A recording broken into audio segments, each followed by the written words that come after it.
In the 1570s, where I am today began under the influence of Sir Alexander Fraser as a trading port. By the early 1800s, major improvements to breakwaters and seawalls by none other than the esteemed architect and engineer Thomas Telford. And by the mid-1800s, this was one of the busiest herring ports in Europe. Today, where I am, is one of the largest shellfish ports in Europe and also supports the oil and gas industry. Let's have a look around the port of Fraserburgh.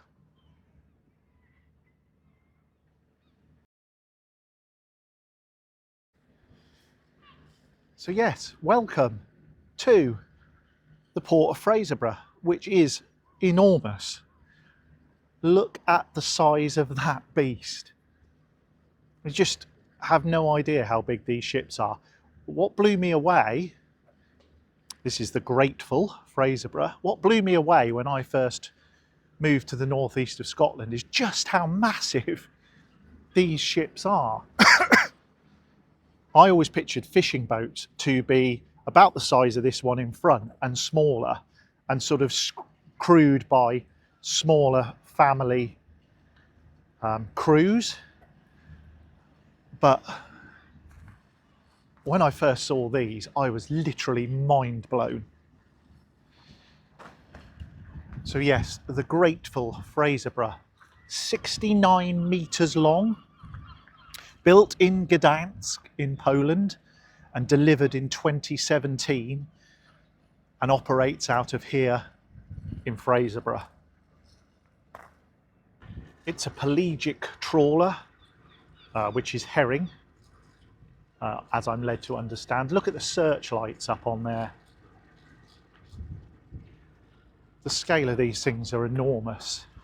And here on a day like today in the harbour, where it's like a mill pond, you can't imagine this cutting through huge waves in the North Sea. And just look at that. Absolutely vast. Looking across the harbour, you've got, I can't quite make out the name on that, what the smaller one over there. You've got Resolute. Resolute is another huge trawler, built in Spain in 2020, 69 metres in length again, with a 90-ton winch. Imagine dragging 90 tons of fish out of the ocean in one go. The scale of these things is just vast. And here we've got Virtuous. Got the names of his, I guess, his children up there. Mitchie, Olivia, Georgie, Ollie, Emily and Sophia.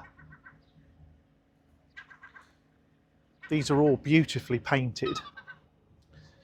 Fishing nets drying there on the side. And then over there we've got Unity, which I'm guessing again looks to be another trawler of about the same size. There's actually another trawler behind Resolute. I don't know whether you can just see the bow of it there. Warehousing over there. And there's a boat coming in here, look. Star of Hope.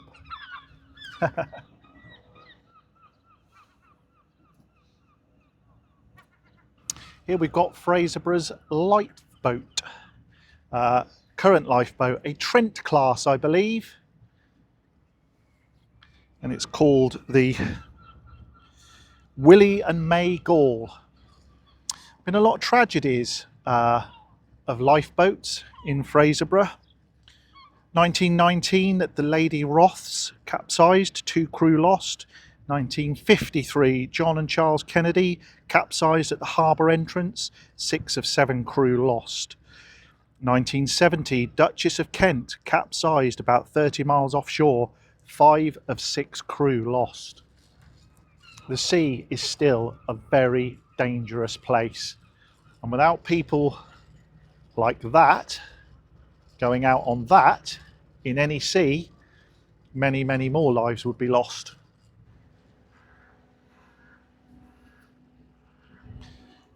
Moved around to a slightly different part of the harbour. There's the Enterprise 2, Fraserburgh. Solstice, Fraserburgh. That is more the size of fishing boat I thought everything was. The Westraford Kirkwall. So obviously Fraserburgh boats come into Fraserburgh Harbour, obviously, and then clearly visiting boats can also come into the harbour, because I guess that should be based in Kirkwall and has landed, potentially landed a catch here. You've got the Excelsior Fishing Company over there, and that just above the rooftops is Kinnaird Head Lighthouse. So if you ever fancy a day out here, the tour around the lighthouse is really interesting. There's a great museum there, and the guy that does the tour is really knowledgeable. Well worth a visit if you're in the area. So over there, I think, looking at that big gate, is a dry dock, and that boat is clearly in there for some works. Is it Enterprise 2, West Hills? Interestingly, Resolute, I don't know whether you can see that, is registered in Gardenstown. Now, if you've ever been to Gardenstown, you'll know that Gardenstown is the tiniest little harbour. Would have been a fishing village back in the day, but now is used for tiny little lobster boats and pleasure craft in the summer, and would never ever fit anything as massive as Resolute. So that's quite interesting. Let's walk on round the other part of the harbour and I'll show you some of the smaller boats. If you come here to the northeast of Scotland, you may well, when you're in the area, hear people call Fraserburgh the Brock. The locals don't call it Fraserburgh, they say we're going to the Brock, which is some twist on the word burr, I believe, as in Fraserburgh, the Brock. So I was a little bit confused when I first moved here, and people would say, oh yeah, that's in the Brock, or I'm going to the Brock, and I was thinking, where's the Brock? But this is the Brock. Here we've got the RNLI station, RNLI parking only, obviously because when they have a shout, they don't want to just drive in here and find there's no parking, so they can pull straight up outside the lifeboat station and head straight in. Interestingly, this memorial commemorates those lost in the 3 lifeboat incidents that I mentioned earlier, and here are all their names of the people who were lost. Feel free to pause it if you want to and have a read.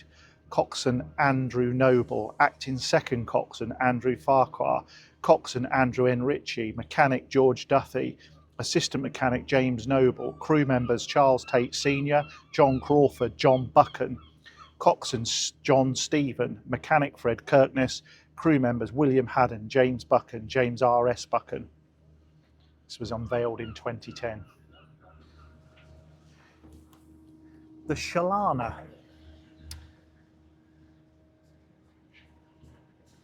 Rebecca, the Ocean Challenge, and the Excel at Banff. Now Banff is still a reasonable sized fishing port and does have reasonable sized boats like the Excel in it. And there is a shipyard there where they build, and I guess build and repair boats, Macduff Shipyards. And I think Macduff Shipyards also have a place here in Fraserburgh Harbour. As you can see, the guys sitting there in the bridge. The bridge of these ships are really quite technical now. Morning. As I said in my introduction, the port has diversified in recent years.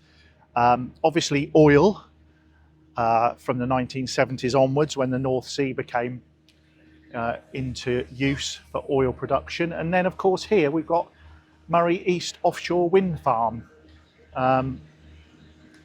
where obviously I presume they take things in and out to the wind farm from this port as well. This is quite interesting. Carl Thompson, Marine Riggers, Bucky. Bucky's along the Murray coast towards Inverness, but clearly they've got massive wire cables on here, and I presume they are replacing the wire winch cables on the boat with, I guess, is a new cable from there. Look at the size of that. It's being hauled in by the winch. Got nets drying here, look, from the boat.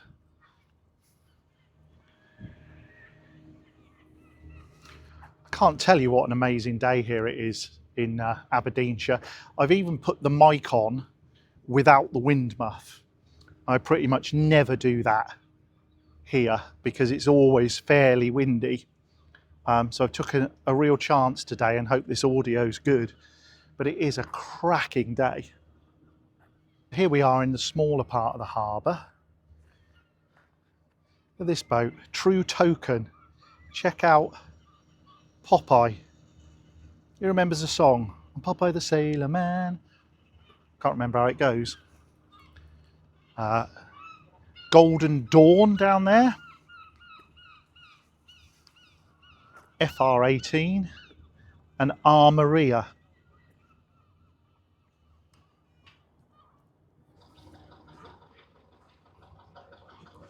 Here we have obviously the more traditional boats. The Douglas Curry, that's, wow, that's a lifeboat, but what's that doing there if it's not the lifeboat?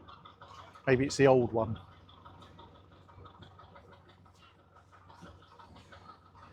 There's a lot of little boats here, clearly still ply their trade out in the North Sea. So tell me in the comments, now you've seen the big boats and the smaller boats, could you do it? Could you go out to sea? You know, some of them go out for days on end, don't they, and land catches in other places and then go back out again and end up back here. Could you do it on the big boat? Could you do it on the small boat? I couldn't, absolutely not a chance. I've done sailing and I don't get seasick, but that's a different league altogether.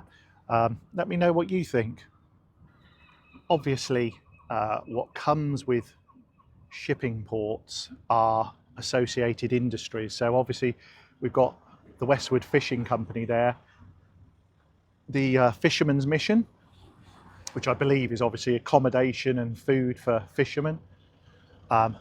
R. Downey, Marine Electrical Engineers, the Ship Inn, because when you've done a full few days out on the ocean, the first thing you want obviously is a pint.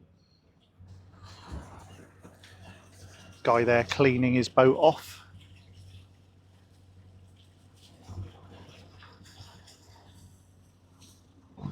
Just thinking as I walk around here, what a massive difference this is to Pennon that I showed you a few weeks ago, which obviously was a fishing village originally, and Crivy, which I showed you last week, both originally fishing villages when boats were more like this size, and now here we are in a massive, massive commercial harbour here in the northeast of Scotland. The world has moved on, not just in farming and industry and technology, but fishing has moved on hugely as well.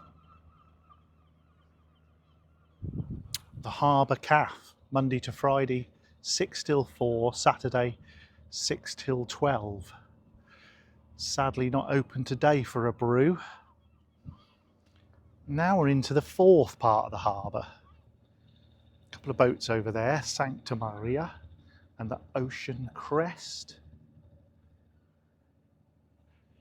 A bit more empty around here. Guiding Light and Achieve. We'll head over there because those boats are all out of the water. That's Macduff Shipyards that I mentioned earlier. So we're going to have a look and see what we can see.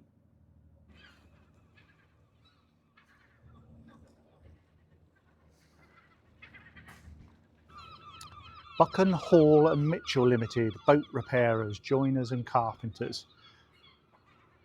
That shows the age of this sign. Phone, fax, home and mobile.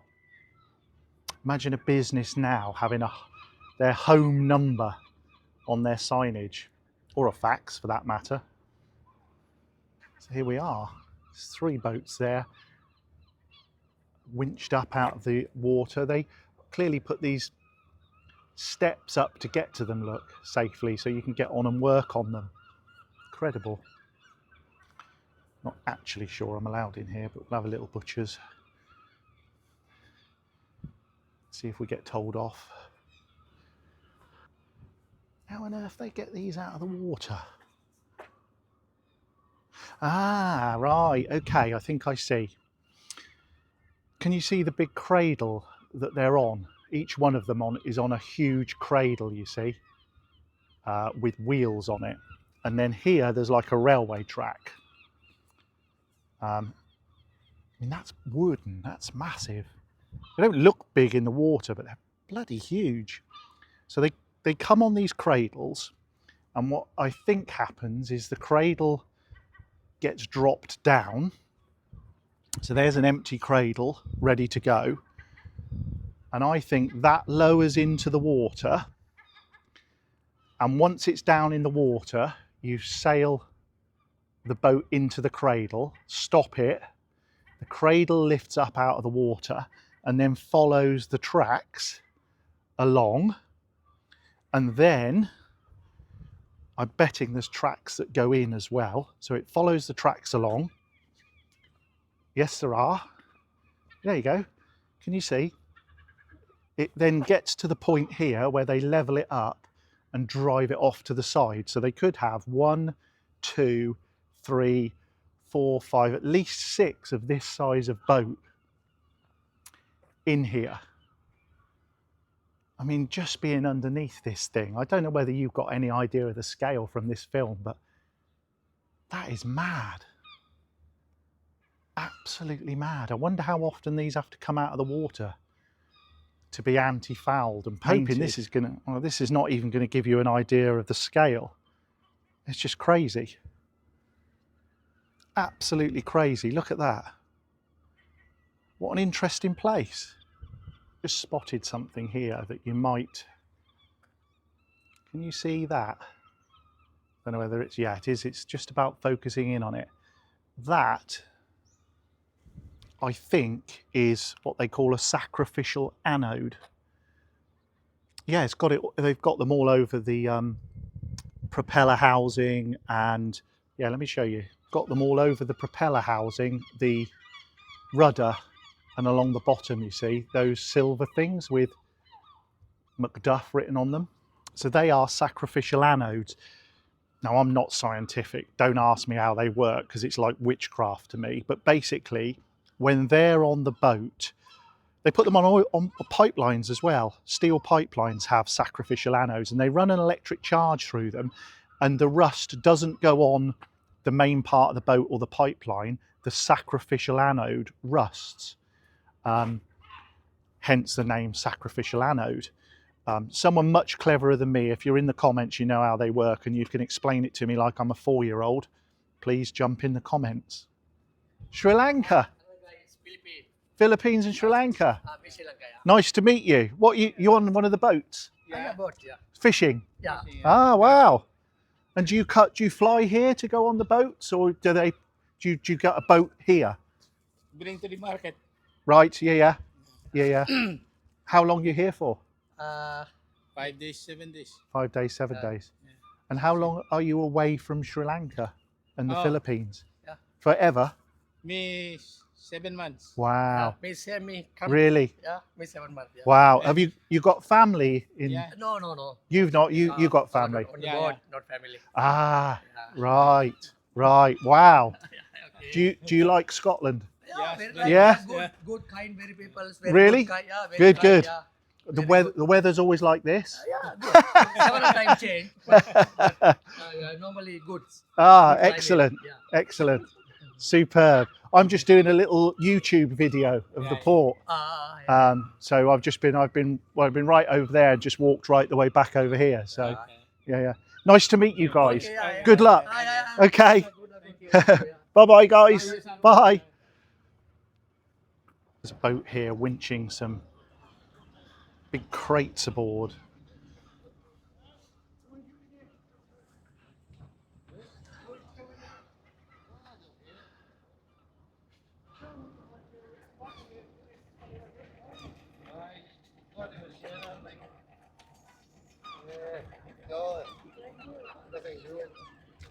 What's in the crates you're lifting on? Ice. Ah, hence why it's so heavy. Yep. Ah, I see. Carry ice nowadays for the fish. Quality. Of course. Yeah, I get it. Sun. Yeah. Call them the same with the salt water. Yeah. Ice. Chill doing, then you put fish in. Right. Plain and cool. Yeah. Look.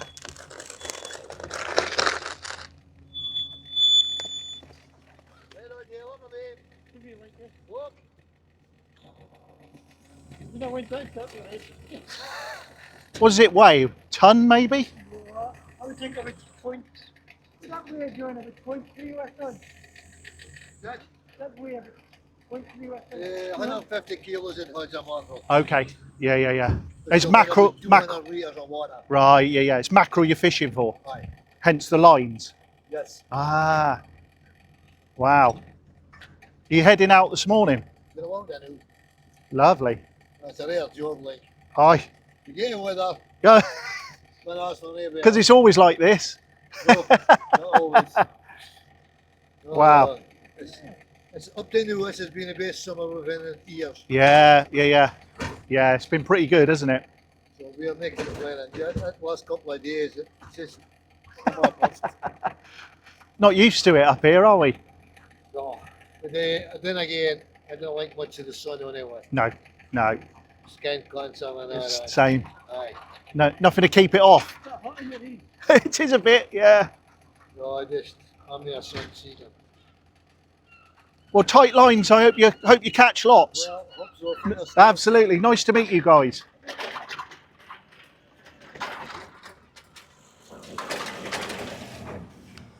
Nearly got run over there. They were interesting, weren't they? I don't know whether you heard all of that, but they're away mackerel fishing, and those huge crates were full of ice to store the mackerel in once they catch them. And they line catch them. They had lines on the back of the boat. The willing lad. That's me. Not very good, but willing. Well, I hope you've enjoyed this little trip around Fraserburgh Harbour, giving you a bit of a taste of a bit more of an industrial scene here in the northeast of Scotland. Thank you if you've subscribed already. Thank you to those of you who are supporting the channel on Buy Me a Coffee. R. Ingram, thank you very much for that. I'm most grateful. Goes towards the costs of travelling out to places like this. I'll see you on the next video. Over and out.